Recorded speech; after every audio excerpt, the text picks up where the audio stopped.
En Tierra Santa se alza un nuevo reino erigido por los cruzados. Siervos devotos del Santo Estado. Vidas de oración, supeditadas a un solemne precepto. Una cruz blanca, sobre negro o sobre rojo. Nuevas órdenes devotas de la cruz, pero también de la espada. Por mucho que se denominasen hospitalarios, era una orden de guerreros de Dios. Temidos por sus enemigos, protectores de los pobres y los enfermos. Se ocupaban de los enfermos y acudían donde se les necesitara. Tiempos oscuros aguardaban a todas las órdenes militares. Lucharon por Dios y perdieron. ¿Eran pecadores? Nuevas fronteras para los soldados de Cristo. Podría haber sido un desastre para los hospitalarios, pero lo convirtieron en un triunfo. Desde Oriente Medio hasta el mar Egeo y más allá, la Orden de los Caballeros Hospitalarios. Los Cruzados, los Caballeros Hospitalarios. La Orden de San Juan del Hospital de Jerusalén fue muy célebre durante la Edad Media. Sus sencillas vestimentas negras y más adelante rojas los señalaba como devotos cristianos. Realizaban el trabajo de Dios, blandiendo espada cuando era necesario. La Orden de los Caballeros Hospitalarios es sin duda una de las órdenes militares más conocidas y reconocibles. Se ganaron el respeto de muchos de sus contemporáneos y de los historiadores, gracias a su reputación de cuidadores y sanadores. Pero también eso provocó que se les restase importancia, al menos en el imaginario colectivo. Los caballeros templarios, su orden análoga, son considerados los guerreros cristianos más famosos y apuestos de la Edad Media. Los primeros que siempre son mencionados son los templarios. Los hospitalarios nunca alcanzaron mucho prestigio. Pasaron a la historia como la orden protectora que cuidaba de la gente, algo que nunca resultó tan interesante como matar y obtener gloria. Pero los hospitalarios también cometían asesinatos y actos gloriosos. De hecho, los hospitalarios lucharon codo con los templarios en Tierra Santa durante los siglos XII y XIII. Los hospitalarios tenían una imagen más pacífica aunque luchasen en las batallas con una cantidad similar de tropas. Podían llegar a ser muy agresivos, pero les rodeaba ese halo médico que les daba esa imagen diferente dentro del cristianismo occidental. Los hospitalarios se encontraban entre las órdenes militares más longevas, incluso más que los templarios. Los caballeros hospitalarios era la más antigua de las dos instituciones, más que la del Temple. Ambas operaban en Jerusalén desde antes de las primeras cruzadas. La Orden del Temple fue la primera en militarizarse. Se fundó en torno a 1120, tras la captura de Jerusalén en 1099, en la Primera Cruzada. No obstante, la Orden de San Juan del Hospital de Jerusalén ya se había formado algunas décadas antes, o incluso más, pero aún no era una orden guerrera. Ya había un hospital en Jerusalén para los peregrinos cristianos. Lo llevaban cristianos de Europa Occidental. Fundaron la orden en 1060 o principios de 1070. Eran un grupo de comerciantes de Amalfi que quería un lugar donde alojarse en Jerusalén y también donde alojar a los peregrinos pobres y viajeros.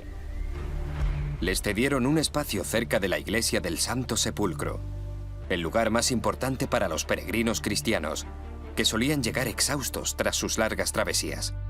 El Hospital de San Juan de Jerusalén se convirtió en un lugar respetado, y sus miembros pasaron a ser conocidos como los hospitalarios.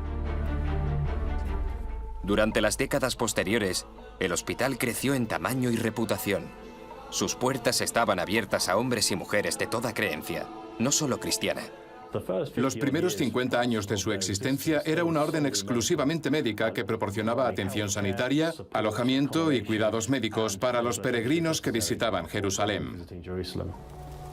La Primera Cruzada fue la impulsora de la transformación de los hospitalarios.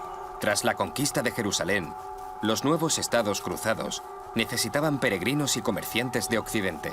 La primera orden militar, la de los Caballeros Templarios, comenzó a proteger los caminos y fronteras de la Tierra Santa, pero eran escasos en número. Algunos de los hospitalarios, aquellos que eran caballeros o al menos contaban con algo de formación militar a raíz de su entorno familiar, decidieron que también podrían proteger a los peregrinos. Y ese fue el comienzo de su militarización. Los templarios y los hospitalarios patrullaban por los bordes de la Tierra Santa cristiana. Al igual que los templarios, los hospitalarios se convirtieron rápidamente en una respetada fuerza militar. Con el apoyo de la caballería, el elemento más importante del campo de batalla era el caballero con armadura y a caballo. Puesto que las batallas a gran escala eran escasas, predominaba el trabajo fronterizo, a menudo lejos de las grandes ciudades. Los puestos fronterizos eran de vital importancia para ambos bandos. Las órdenes militares dominaban muchos castillos en Tierra Santa, entre ellos algunas de las fortalezas más importantes. Los hospitalarios poseían decenas de castillos en las fronteras del Reino de Jerusalén, del Principado de Antioquía y otros lugares. Esos castillos realizaban una función crucial, ya que se podían permitir mantenerlos, decorarlos y abastecerlos con todo lo necesario. Los castillos de los hospitalarios eran maravillas. Eran lo último en tecnología de construcción de castillos y se convirtieron en focos de atracción de peregrinos, donde mostrarles los prodigios que hacían en nombre de Dios en el Reino de Jerusalén. De este modo, conseguían más donaciones de Occidente gracias a estas maravillas. Muchos de los castillos y las fortalezas más célebres e impresionantes que permanecen en Tierra Santa, Líbano y parte de Siria son o fueron de la Orden Hospitalaria. El historiador David Nicholl no es ningún desconocido en Oriente Medio. Ha viajado mucho por la zona durante sus investigaciones sobre el periodo de las cruzadas. Pocos de los castillos de la era cruzada que se conservan son tan espectaculares como el que ha visitado al noreste de Israel. Uno de los más conocidos es la fortaleza de Belvoir al borde de un acantilado con vistas al Valle del Jordán, justo en la frontera, en una frontera visible y físicamente reconocible y sobre un acantilado. La ubicación es increíble. La fortaleza de Belvoir, con sus hermosas vistas, es el castillo cruzado mejor conservado de Israel. En árabe, su nombre significa estrella de viento. Se encuentra en lo alto de un acantilado a 500 metros sobre el nivel del mar. Tiene vistas al Valle del Jordán, la frontera con Jordania y al castillo de Ajlum, de Saladino. Dos castillos estratégicamente opuestos con contacto visual. La fortaleza era esencial a nivel defensivo y simbolizaba un mensaje político. El recordatorio de que el poder y la riqueza de la orden hospitalaria era incomparable. Los siglos han ido desgastando los pisos superiores del castillo. Pero lo que aún permanece sigue siendo majestuoso. Una muestra del rápido progreso de los hospitalarios pocas décadas después de su militarización. La fortaleza de Belvoir era muy importante para los hospitalarios. Resulta evidente por el esfuerzo y dinero que emplearon en él. Es increíble que, según los registros históricos, la construyeran en 21 años. Todo esto en 21 años. Los hospitalarios comenzaron las labores de construcción en 1168. La fortaleza Belvoir se construyó cuando más ataques sufría el Reino de Jerusalén. Por ese motivo, la necesidad de fortificación de la fortaleza aumentaba donde antes no era tan necesario. Así que la fortaleza era crucial. Más tarde, en el siglo XII, el líder musulmán Saladino quiso recuperar Jerusalén y Palestina de manos cristianas. El trabajo de los hospitalarios y otras órdenes militares consistía en dificultar su avance. Uno de los mayores grupos invasores del Reino de Jerusalén se dirigía al sur del lago de Tiberíades, por lo que la fortaleza de Belvoir, situada en un acantilado, poseía una estratégica localización. En 1187 llegó lo inevitable y las fuerzas de Saladino asediaron Belvoir. Sin embargo, la fortaleza que encontraron era extremadamente fuerte y resistente. En la primera cruzada, los invasores consiguieron cruzar los antiguos muros en unos pocos días. Pero el castillo de los hospitalarios era una fortaleza recién construida y de última generación. En lo alto de un acantilado, 3 de sus lados estaban rodeados por una fosa de 20 metros de ancho y 12 de profundidad. Dentro se encontraba un castillo rectangular con una torre en cada esquina y en el centro de cada lado, y una puerta blindada. Tras el muro exterior, había 2 muros más, con sus propias torres defensivas en las esquinas. Se cree que es uno de los primeros ejemplos de castillos concéntricos, un diseño que se volvió muy común más tarde en los siglos XII y XIII, tanto en Tierra Santa como en Europa Occidental.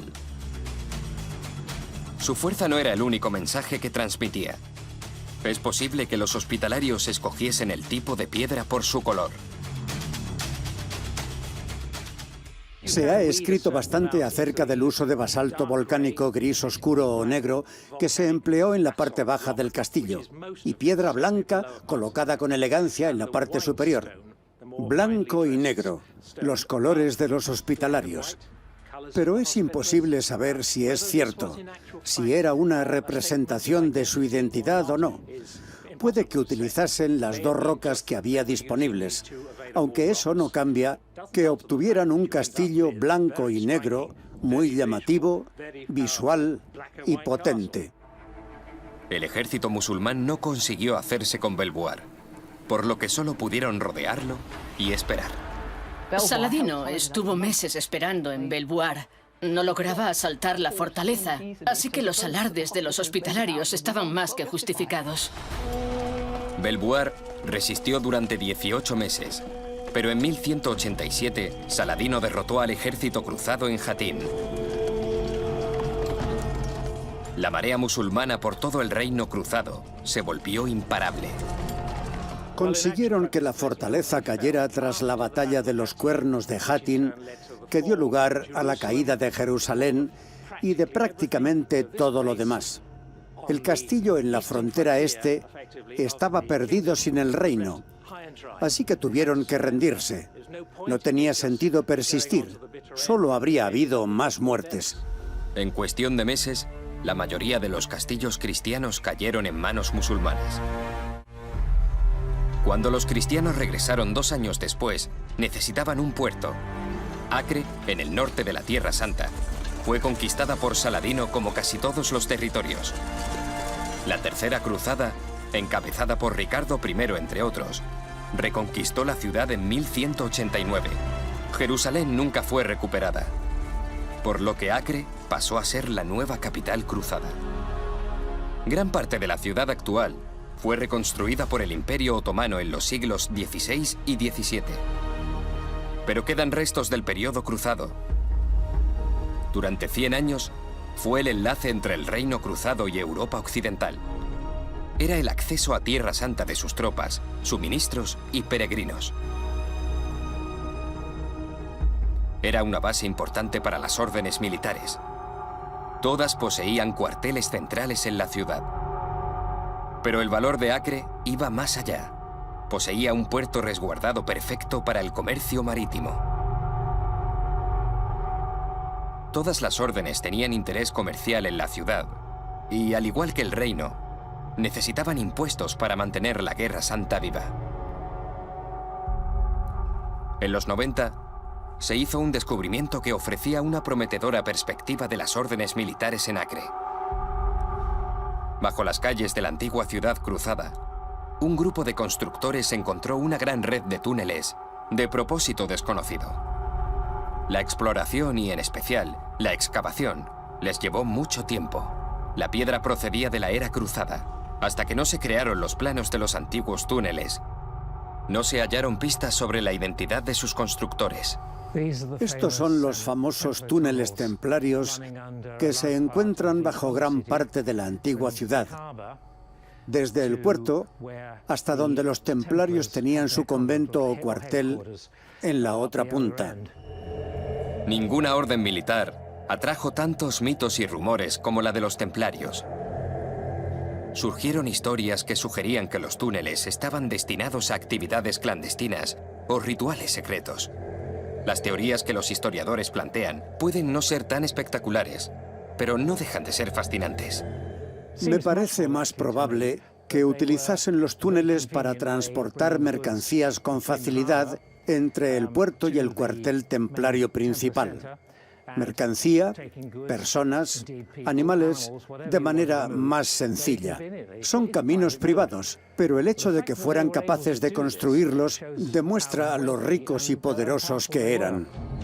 Los túneles tienen una longitud de más de 300 metros y eran lo suficientemente amplios como para transportar mercancías en carros grandes, personas o incluso caballería. En los últimos y caóticos días del dominio cruzado, tal vez se emplearon como refugio o incluso como vía de escape. Hay motivos de peso para creer que los usaron en el último asedio de Acre en 1291, que algunas personas escaparon hacia el puerto mientras, sobre sus cabezas, en el casco antiguo, irrumpían los mamelucos, hacían caer la ciudad y sembraban el caos. Todo el mundo intentaría llegar al puerto para subir a bordo de un barco y escapar. Los que tenían acceso a estos túneles se encontraban en una posición afortunada. Podían llegar al puerto, donde probablemente tenían barcos templarios esperándolos. Así que estos túneles son muestras de prestigio. Cuando los mamelucos asediaron la ciudad, los hospitalarios, al igual que los templarios y otras órdenes militares, fueron clave para su defensa. Todos ellos tenían torres o posiciones en las murallas para defenderlas, pero fueron derrotados uno por uno. La ciudad cruzada fue casi destruida. El castillo templario, el último en caer, fue arrasado. Casi todos fueron destruidos, pero uno sobrevivió. Cerca del puerto, gran parte del túnel templario quedó soterrado bajo toneladas de tierra y escombros. El mar lo inundó y lo colmó de sedimentos. En los 90, los arqueólogos israelíes excavaron a través de este cúmulo para explorar lo que se encontraba debajo. Lo que hallaron los dejó asombrados. Por increíble que parezca, se trataba de uno de los castillos de los hospitalarios, conservado casi intacto. Nadie habría imaginado que el edificio medieval resistiera. Tras quedar enterrado, se volvió a construir. Los arqueólogos se toparon con el desafío de retirar la tierra y los escombros, sala por sala. Una tarea que un arqueólogo como el británico Tim Sutherland es capaz de valorar. En los últimos años se ha reconstruido el castillo y se ha garantizado su seguridad. Retiraron los escombros acumulados durante siglos en las habitaciones. También había bloques de polvo y suciedad.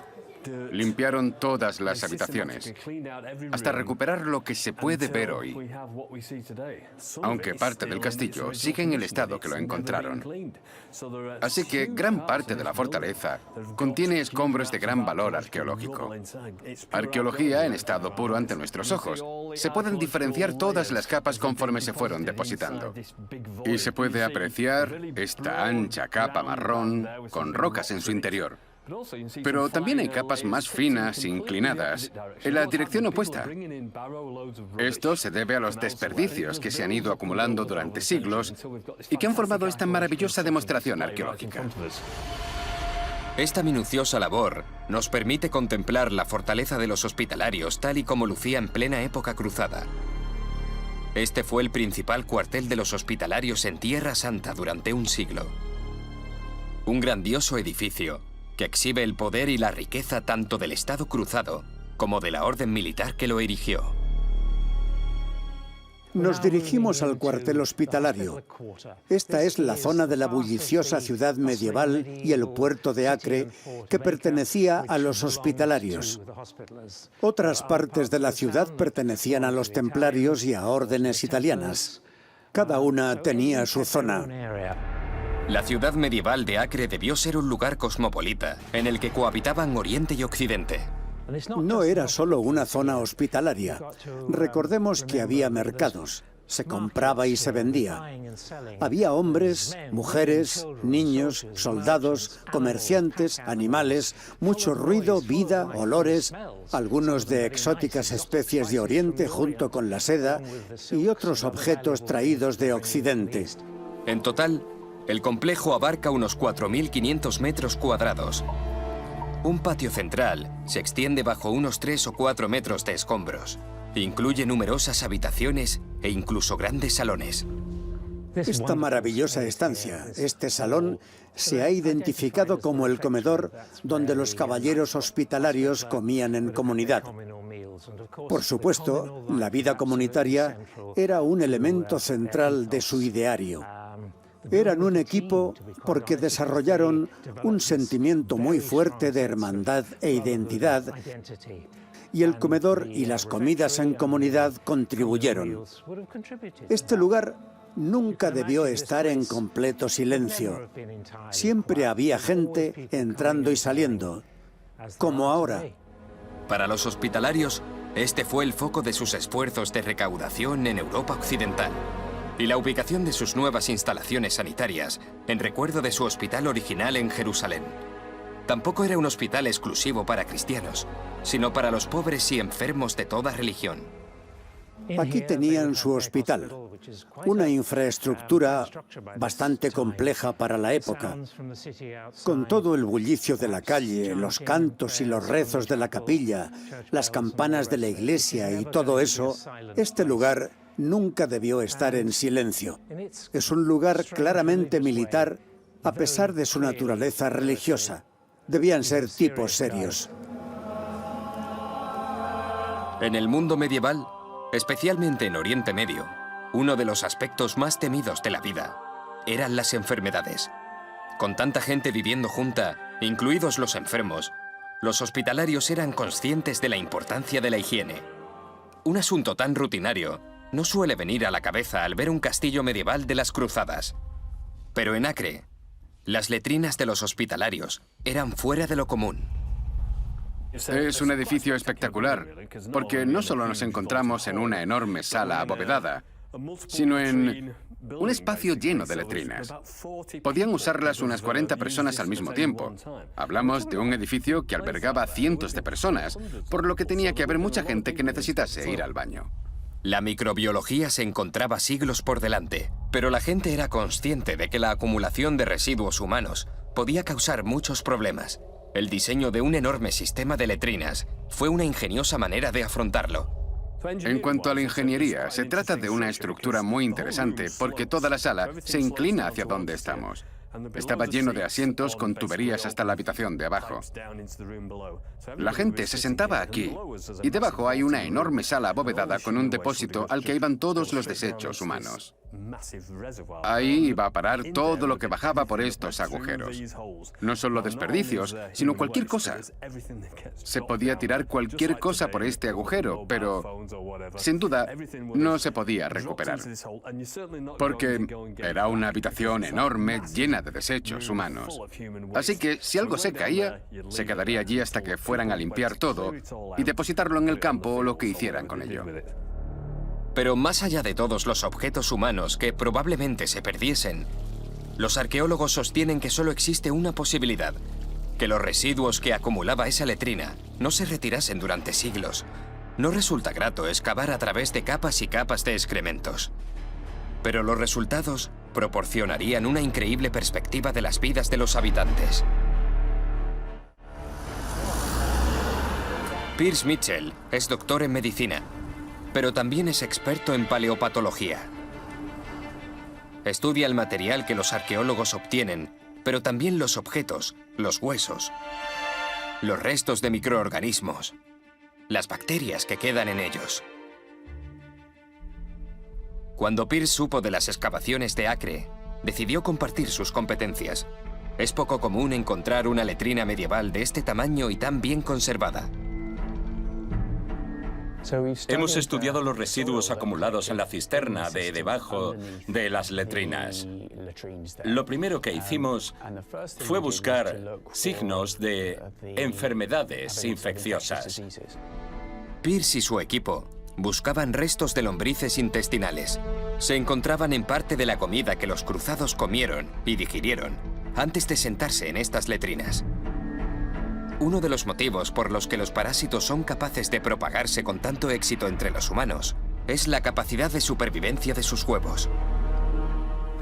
Están rodeados de fuertes paredes que les permite subsistir durante cientos e incluso miles de años, pero mueren tras 1 o 2 años en el barro y se vuelven inviables. Con el microscopio podemos identificar las especies de lombrices presentes en las personas que utilizaron los baños, ya que la mayoría de ellas producen huevos de diferentes formas y tamaños. Lo que Peirce encontró abrió una ventana a la vida diaria de los ciudadanos medievales que allí vivían.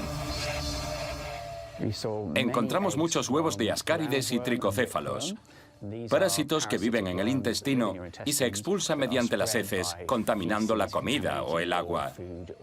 Así que si el individuo no se lava las manos o no cocina adecuadamente la comida, puede volver a infectarse con ellos.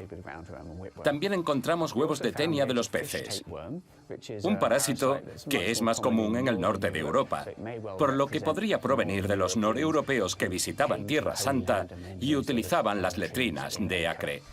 El pescado debió constituir una gran parte de la dieta de muchas personas en las costas de la Tierra Santa. La tenia de los peces se contrae cuando se come pescado crudo o poco hecho. Durante la Edad Media en el norte de Europa era común comerlo crudo, ahumado, encurtido, marinado, pero no cocinado. Y eso podía provocar tenias muy largas, de más de 5 metros, que se retorcían en el intestino y ponían huevos en las heces. De esta forma, si iban al baño junto a un lago en el que hubiese peces, reiniciaban el ciclo y cuando alguien comía pescado del lago, volvía a infectarse. Los parásitos de este tipo, junto con la disentería, tuvieron que ser parte de la vida diaria de los habitantes de Acre, tanto cruzados como civiles. Todas las órdenes militares debían ser capaces de cuidar a sus heridos en batalla. A pesar de su nombre, tal vez los hospitalarios no tuvieran más conocimientos en este aspecto que los templarios, los teutónicos y otras órdenes. Al igual que los templarios, dominaban casas o conventos en países de toda Europa del Este, aunque probablemente su presencia se consideraba más benigna que la de las órdenes análogas. En el siglo XIII había hospitalarios por toda Europa del Este.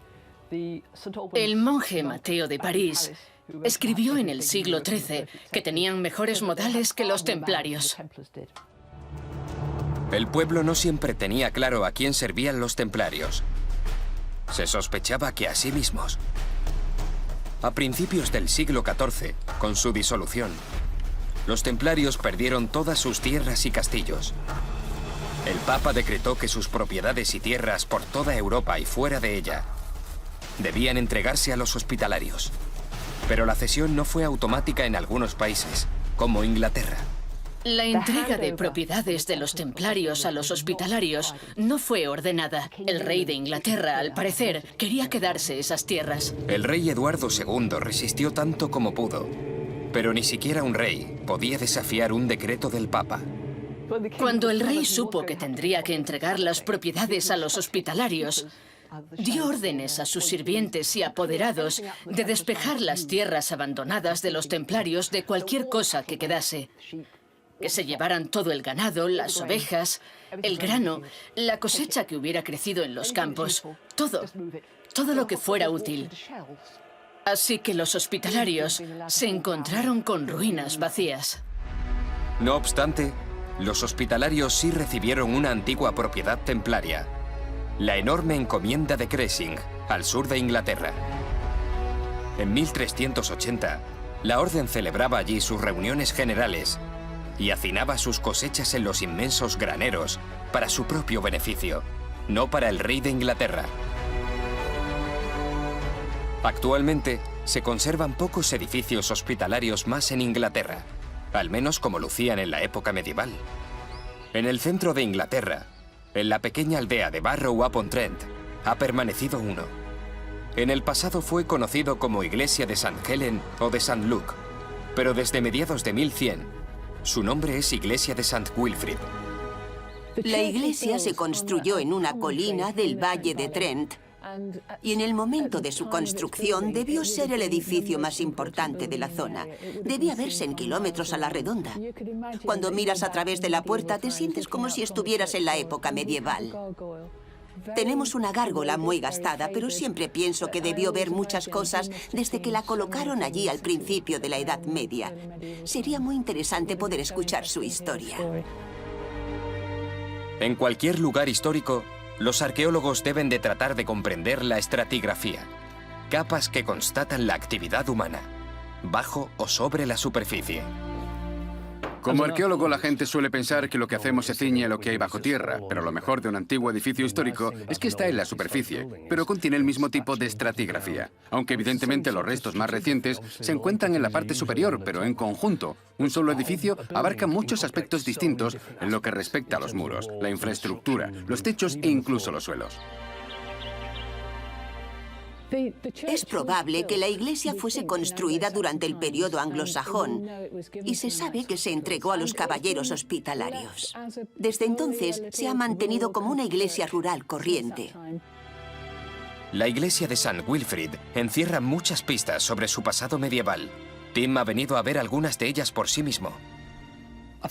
Lo primero que se me viene a la cabeza cuando entro en un edificio histórico como este, cuando escucho ese chirrido y todo se abre delante de mis ojos, es que nunca sé realmente lo que me voy a encontrar, porque cada iglesia es diferente.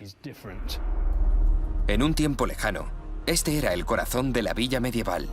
En sus orígenes, era el edificio principal de la aldea. Se construyó como una fortaleza, un lugar donde instalar mercados, un santuario si había enemigos alrededor. Parece que el eco de aquellos bulliciosos años permanece entre sus paredes. Una de las cosas que me llamó la atención en cuanto atravesé el portón es que hay muchas muescas grabadas en los muros. Estas muescas son parecidas a las marcas encontradas en otras iglesias en Gran Bretaña. Nadie sabe qué son exactamente, pero una teoría intenta darles respuesta. Teniendo en cuenta que los hospitalarios conformaban una orden militar, asumimos que siempre había algún tipo de presencia militar en la zona. Por quienes eran, podría ser que usasen las paredes para afilar sus armas,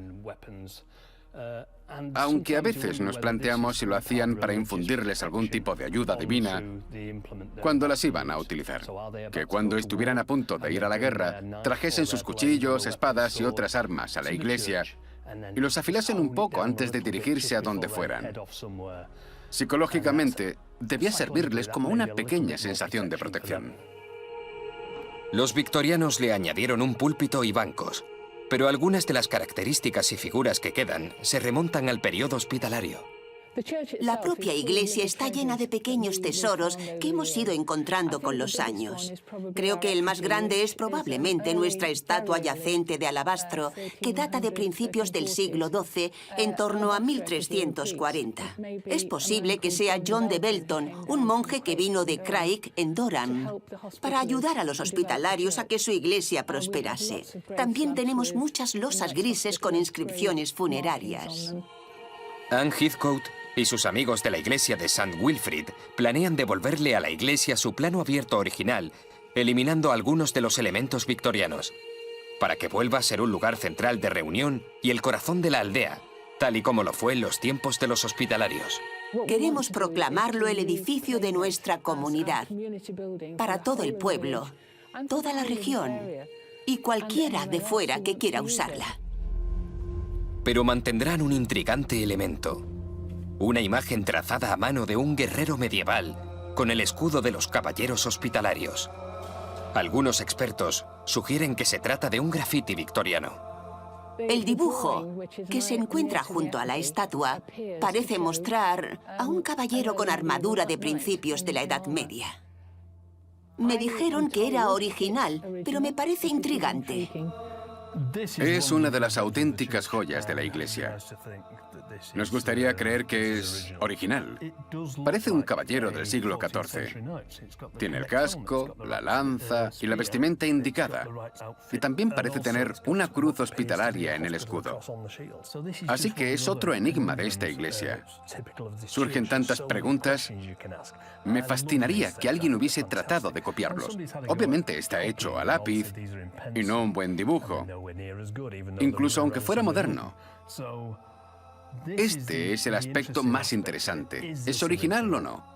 ¿Muestra a un caballero de la época de esta parte de la iglesia? Y en cualquier caso, ¿quién era y qué representa?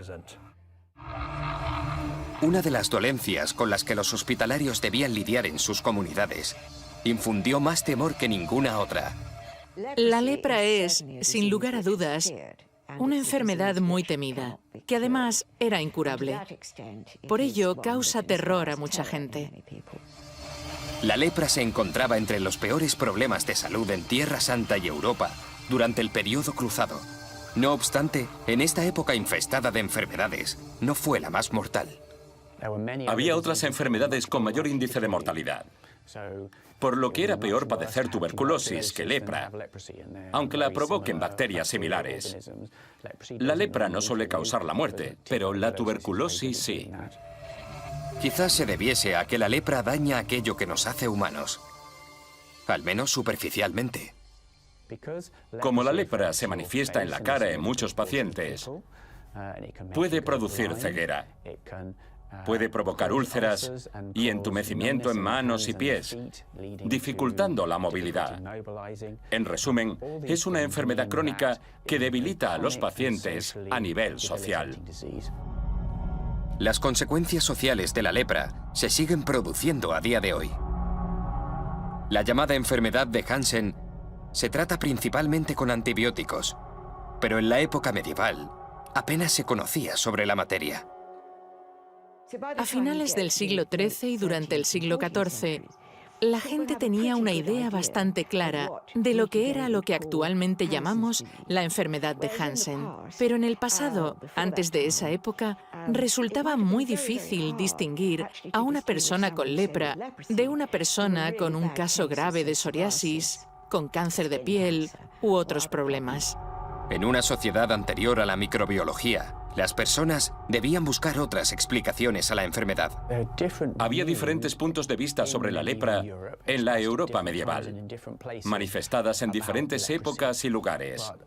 Desde algunas perspectivas religiosas, se explicaba que la desfiguración facial era un castigo que Dios les regalaba. Una manera de expiar sus pecados en vida para poder ir al cielo al morir, en lugar de tener que pagar por sus pecados después de la muerte, en ese concepto de purgatorio que se estaba desarrollando en el periodo medieval.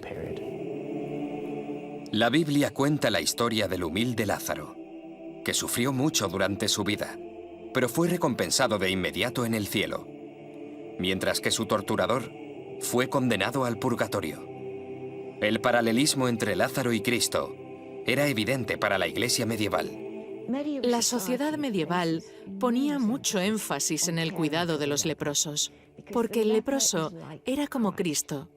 El leproso era parte del cuerpo de Cristo. Y si no lo cuidabas, como hizo el rico Epulón con Lázaro, te condenarían a un largo periodo en el purgatorio o incluso en el infierno. Así que el cuidado de los leprosos tenía una dimensión espiritual y se fundaron hospitales para leprosos con este precepto en mente. En el siglo XI se fundó un hospital o leprosería en las afueras de Jerusalén. Y en el siglo XII se constituyó la Orden de San Lázaro, dedicada al cuidado de los enfermos de lepra. Muchos de sus propios miembros, aunque no todos, padecían la enfermedad. Al igual que los hospitalarios y los templarios, los caballeros de Lázaro tuvieron su papel en los campos de batalla de Tierra Santa.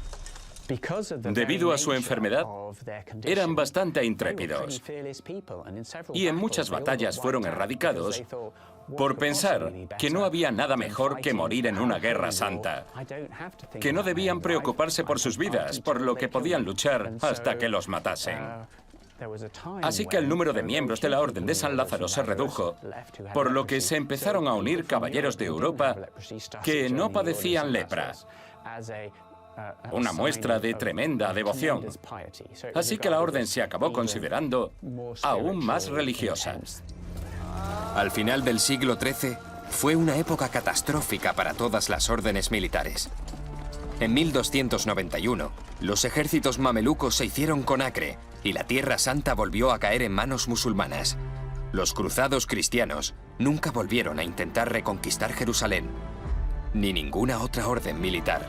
1291 fue un desastre para las órdenes militares porque perdieron su vocación. Lucharon por Dios y perdieron. ¿Significaba eso que eran pecadores? ¿O es que Occidente no los apoyaba? Los hospitalarios y otras órdenes militares se vieron obligados a decidir cómo adaptarse y a dónde dirigir su guerra santa en nombre de Dios. Algunos, como los teutónicos, tomaron una dirección distinta, hacia el norte, para combatir contra los paganos de Prusia y Lituania. En cambio, los hospitalarios comprendieron que necesitaban seguridad e independencia de un reino que pudiese llegar a importunarlos, como les había sucedido a los templarios décadas antes, cuando la corona francesa instigó su disolución. Una gran isla en el mar Egeo les proporcionaría independencia. En 1310, los hospitalarios conquistaron la isla de Rodas. Para ello combatieron con otros cristianos de la Iglesia bizantina de Oriente. Pero se escudaron en que era necesario para continuar su lucha contra los musulmanes. La orden se afincó en Rodas durante más de 200 años. En 1480, resistieron con éxito el ataque de un enorme ejército otomano de 160 barcos y 70.000 hombres. No solo consiguieron derrotar a sus atacantes, sino que además lo convirtieron en una fantástica propaganda de victoria en el resto de la Europa cristiana. Los hospitalarios difundieron su propia versión del asedio, con la ayuda de nueva tecnología, la imprenta. La victoria ayudó a justificar el rumbo que seguían y a aumentar las donaciones. Europa Oriental acogió con los brazos abiertos la historia de los hospitalarios, soldados de Dios que lucharon contra viento y marea y lograron salvar la ciudad. El mejor ejemplo de gallardía. Durante un tiempo se olvidó en cierta medida la pérdida de la Tierra Santa. Demostraba la fuerza de Dios, porque en 1291, tras la derrota, sentían que Dios no estaba de su parte, pero eso había cambiado. Ahora sí hacían lo correcto porque Dios estaba a su lado. La orden pudo disfrutar de su victoria durante varias décadas, pero en 1522 el ejército otomano volvió a hacer su aparición. Esta vez, la Orden de San Juan no salió tan bien parada y perdió su hogar de nuevo. Algunas organizaciones actuales aseguran ser descendientes de estas órdenes de cruzados. Algunas de las órdenes médicas que se fundaron durante las cruzadas, como la de San Juan o San Lázaro, siguen teniendo un rol médico. En Jerusalén hay un hospital oftalmológico que la Orden de San Juan lleva muchos años dirigiendo. La Orden de San Lázaro ha cambiado mucho con los años, pero sigue involucrada en el cuidado de enfermos de lepra. Algunas de estas órdenes han mantenido su propósito original de cuidados médicos durante más de 8 siglos. Actualmente, los descendientes más famosos de los hospitalarios ostentan un rol de asistencia médica esencial en Gran Bretaña y Europa. La Brigada de Ambulancias de San Juan, descendiente de los hospitalarios medievales, se encuentra muy arraigada.